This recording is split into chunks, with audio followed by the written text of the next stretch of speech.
Hey everyone, this is the PowerA Fusion Pro 2 wired controller.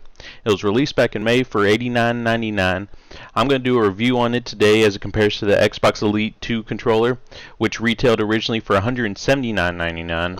But as I'm making this video, it looks like the price has been reduced a little bit down to $157.99. I spent a week gaming with the Fusion Pro 2, and I have to tell you, I was pleasantly surprised by the quick setup, the feel, and the playability of this controller as it compares to the Elite 2, which I personally use on a daily basis. Now, the Fusion Pro 2 was originally designed for Xbox specifically, but it can also be used on PC. Let's get on into the unboxing of the Fusion Pro 2, and I'll show you what it comes with and the features that it has compared to the Xbox Elite 2. So the first thing we notice is that it comes with this nice hard rubber case. No surprise there, as most premium controllers do come with a hard carrying case to protect it, as does the Elite 2. Inside we have, of course, the controller itself. We'll take a closer look at that in just a minute. There is a 10-foot USB-C braided cable which comes with an inline release. Not sure exactly why you would need that, but it's there. Below the cable, there's a cap that you can use to cover the installation area of the mappable Pro Pack paddles under the controller if you decide to remove them. Next, there are two tall thumbsticks, one concave and one convex. Me personally, I prefer the concave.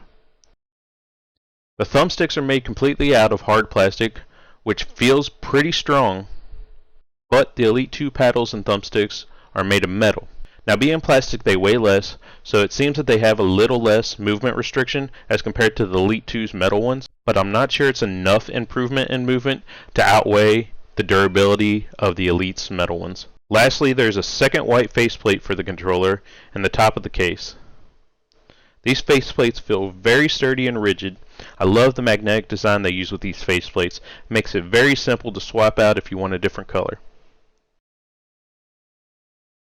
On top of coming with all of this and its price tag, it also has a 2-year limited warranty as compared to the Elite 2, which only comes with a 1-year warranty. Let's go ahead and take a look at the controller itself, and I'll show you the rest of the features that the Fusion Pro 2 has.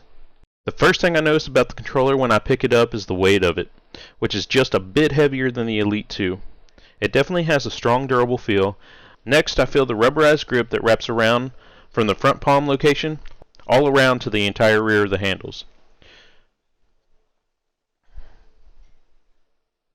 Note that the white faceplate doesn't have rubberized palm grips on it.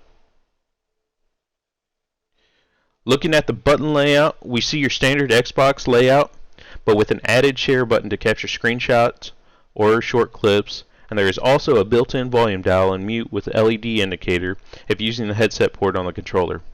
I have confirmed that the headset port and volume dial does work with the PC if you would have need for it for some use case. While we're looking at the buttons, let me take a minute to personally point out one thing that I like about the Elite 2 over the Fusion Pro 2, and that's that it has a replaceable D-pad.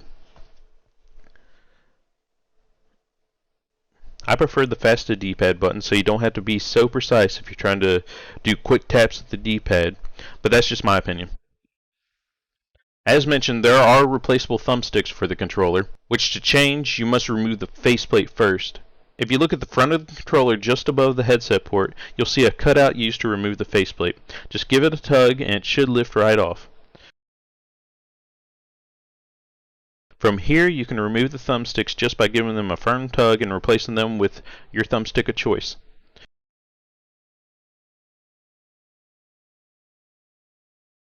Then just set the faceplate back down on top and press it down firmly till it snaps in. Now let's take a look at the back of the controller. As we look at the back, we see the mappable power pack with paddles. These paddles are made of metal like the Elite 2 paddles, although they are a bit thinner. While playing with these paddles, the buttons felt very responsive. I have two complaints about them, and that is, one, the paddles either need stronger magnets that hold them in place better, or they need to reduce the amount of space between the paddle and the controller, because I kept finding myself accidentally sliding my finger under the paddle, and with minimal force, the paddle would disconnect and fall. And this can be very detrimental if you're in the middle of, say, a gunfight. And two, The front two paddles are a bit too long.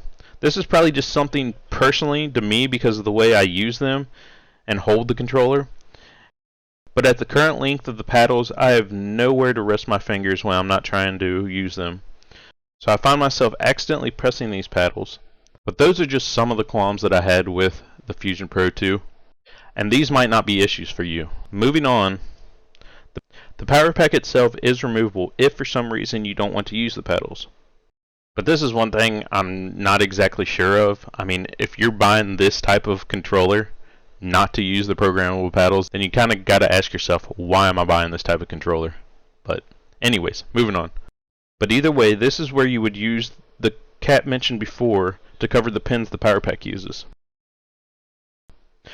Next, we also have the 3-way trigger stops for your preferred trigger action.